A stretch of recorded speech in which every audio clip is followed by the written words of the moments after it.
Hello friends, কেমন আছো তোমরা? আশা করি সবাই ভালো আছো আর আমিও কিন্তু বেশ ভালো আছি। আজকে হচ্ছে শনিবার আর এখন ঘড়িতে বাজে সকাল 6টা। এখন থেকেই তোমাদেরকে সাথে নিয়ে ব্লগটা শুরু করছি। আই হোপ আজকের ব্লগটা তোমাদের কিছুটা হলেও ভালো লাগবে, আর ভালো লাগলে অবশ্যই একটা লাইক, কমেন্ট, শেয়ার আর চ্যানেলটাকে সাবস্ক্রাইব করে আমার পাশে থেকো। সকালবেলা উঠে প্রতিদিনের মতন যে বাসি কাজগুলো থাকে সেইগুলো করে নিচ্ছি। তো দেখতেই পাচ্ছ এখন আমি বিছানাটা উঠাবার জন্য এসেছি, আর ছেলে ঘুম থেকে উঠে ওয়াশরুমে আছে, সে টিউশন আছে। আর এখন যেহেতু স্কুল ছুটি আছে বলে টিউশনগুলো সকালেই করে নিয়েছে। তো দেখো এদিকে আমার বিছানাটা কিন্তু ঝাড়া হয়ে গেছে, আর যা যা ডাস্টিং আছে সেগুলো করে নেব। প্রত্যেক দিন ডাস্টিংগুলো তোমাদের সাথে শেয়ার করি না, কারণ একটুও আলাদা করে ভিডিওটা করার চেষ্টা করি, তার জন্য আজকে আর ডাস্টিংয়ের কিছু দেখালাম না। এবার সোজা চলে এসেছি আমি রান্নাঘরে। তো আগে গ্যাস ওভেনটা ভালোভাবে মুছে নিচ্ছি।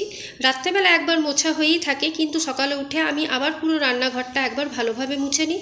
তাহলে কি হয়, সারা রাত যে পোকামাকড় যাই চলুক তোমার, সেটা ভালোভাবে পরিষ্কারও হয়ে যায় আর তোমার ভয়ও থাকে না কোনো পোকামাকড়ে।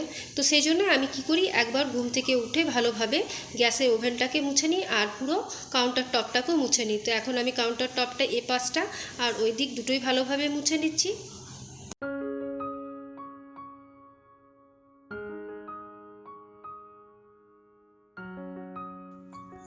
আর যখন তোমার কাউন্টারটা পুরো রান্নাঘরটাই পরিষ্কার করি, তখন আমি কিন্তু ওয়ালগুলো একবার করে মুছে নিই। তাহলে কি হয়, তোমার যে তেলটা থাকে সেটা সরে যায়। তো এখন তো রান্না শুরু করিনি, ব্যাস চাটুকু খেয়েছি। তো এখন যেহেতু রান্না শুরু করব, জলখাবারটা তৈরি করতে হবে, তো তার জন্য একবার ভালোভাবে রান্নাঘরটা পরিষ্কার করে নিলাম।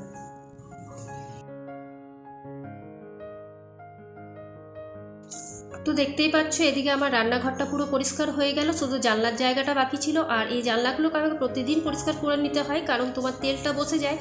আর এই জানলায় যেহেতু নেট বসানো আছে, তার জন্য আমাকে একটু সার্ফ জল দিয়ে তোমার কাপড়ে ভিজিয়ে ভালো করে মুছতে হয়, তাছাড়া কিন্তু প্রচণ্ড তেল বসে।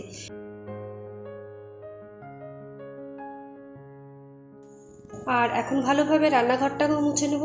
আর প্রত্যেক দিনই আমি রান্নার আগে একটু রান্নাঘরটা ভালোভাবে মুছে নেওয়ার চেষ্টা করি, কারণ বাসি রান্নাঘরে তো রান্না হয় না, যেহেতু রান্নাঘর বলে লক্ষ্মীর স্থান।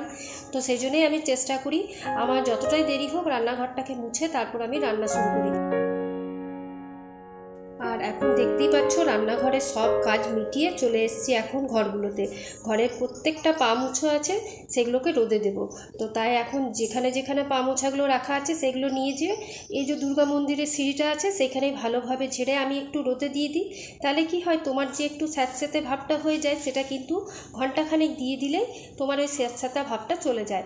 তো আমি প্রতিদিন ঝাড় দেওয়া ঘর মোছার আগে আধ ঘন্টা মতন কি 1 ঘন্টা মতন এই বাকসগুলো রোদে দিয়ে রাখি। আর তারপর ঘরগুলোকে ঝাড় দিয়ে নেব। আর আমি কিন্তু যখন পালঙ্কের নিচের ময়লাগুলো বের করি, আমাকে বসে বসে বের করতে হয়, কারণ দাঁড়িয়ে দেখবে সব ময়লা কিন্তু বেরোয় না। তো তার জন্যই আমি কিন্তু বসে বসে ঝাড়টা দিই। আর যেগুলো ফার্নিচারের নিচে নিচে যে ধুলোগুলো ঢুকে, সেগুলো কিন্তু দাঁড়িয়ে দিলে কিন্তু বেরোয় না।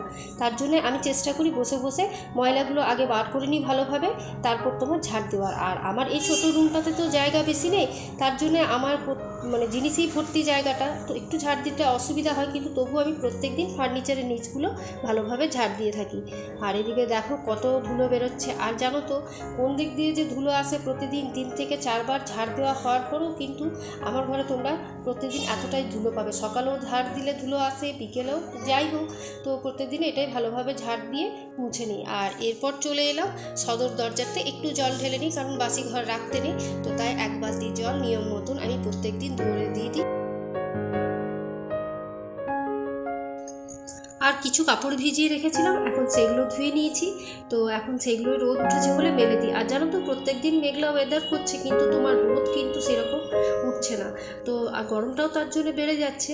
তো এখন দেখো রোদটা দেখে আমি চাদরটা কিন্তু ভিজিয়ে দিয়েছিলাম, আর এই চাদর বালিশের কভারগুলো আমার রাখা ছিল। তো সেই জন্য এখন আমি সেগুলো ভালোভাবে কেচে নিয়েছি। আর সংসারের যে কোনো কাজ যদি সময়ের মধ্যে আমরা কমপ্লিট করতে পারি, তাহলে কিন্তু আমাদেরই সুবিধা, হাতে অনেকটা সময়ও পাওয়া যায়, আর তারপর তুমি অনেক কিছুই করতে পারো। যেমন এডিটিংয়ের কাজগুলো করা হয়, তারপর বাড়ির মানুষদের সাথে একটু ফোন করে গল্প করা হয় মা বৌদি এদের সাথে। তো আমি তাই সকাল সকাল উঠে ঝটপট করে কাজগুলো করে নেওয়ার চেষ্টা করি।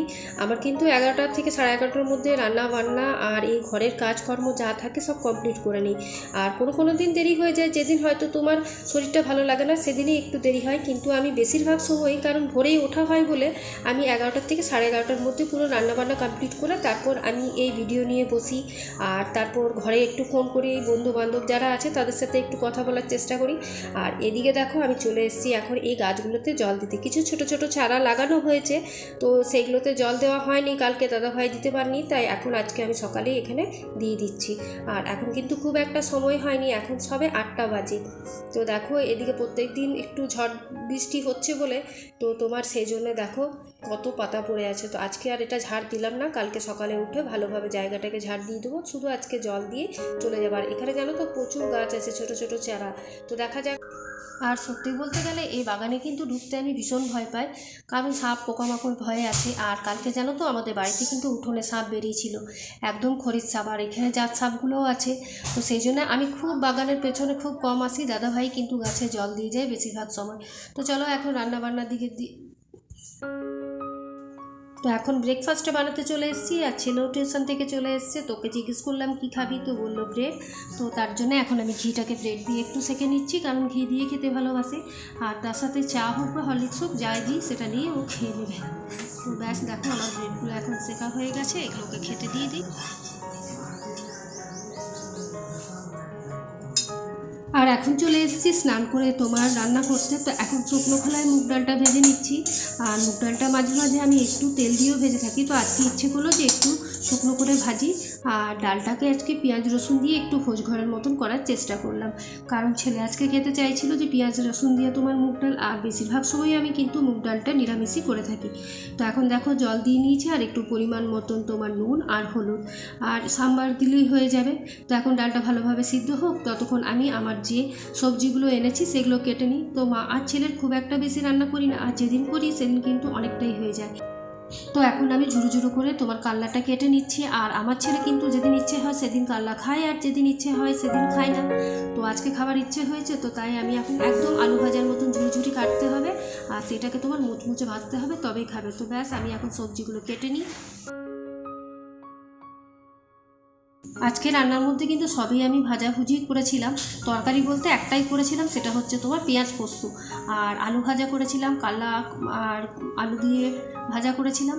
আর এদিকে দেখো আমি যখন তরকারি কাটি তখন একটা গামছা বা কিছু পেতে নিই, তাহলে কি হয় সবজির যে তোমার ইয়েগুলো থাকে, কোয়াশগুলো থাকে, সেগুলো নিচে পড়ে একটু ভেজে না, আর মার্বেলটাও নষ্ট হয় না। সেই জন্য দেখো আমি সবজির চোখাগুলো উঠিয়ে তারপর আবার মুছে নিলাম। আর এদিকে ডালটাও সিদ্ধ হয়ে গেছে, চলো এখন এটা নামিয়ে নিই। আর বলেইছিলাম ঘড়ির কাঁটা ধরে যদি তোমরা কাজ করো তাহলে কিন্তু একদম সময়ের মধ্যে কাজটা কমপ্লিট হয়ে যায়। তো ঠিক আমারও এখন কিন্তু খুব একটা সময় হয় নাই, এখন তোমার এই 11টা বাজে। তো 11টার মধ্যে দেখো আমার ডালও হয়ে গেছে, আর করলা ভাজাও হয়ে গেছে, আর এদিকে কিন্তু পেঁয়াজ পোস্তটা আমার আগেই হয়ে গেছে। আর ভাতটা যেহেতু একটু গরম খাই সেই জন্য ভাতটা আমি সবার শেষে বসাই। তো দেখো এদিকে করলা ভাজা হওয়ার পর কড়াই দেখতেই পাচ্ছ কী পরিমাণ পুড়েছে।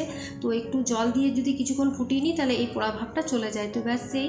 তো দেখো এদিকে আমার আজকে রান্না কী করেছিলাম, করলা ভাজা, পেঁয়াজ পোস্ত, আলু ভাজা, আর 2 পিস মাছ ছিল।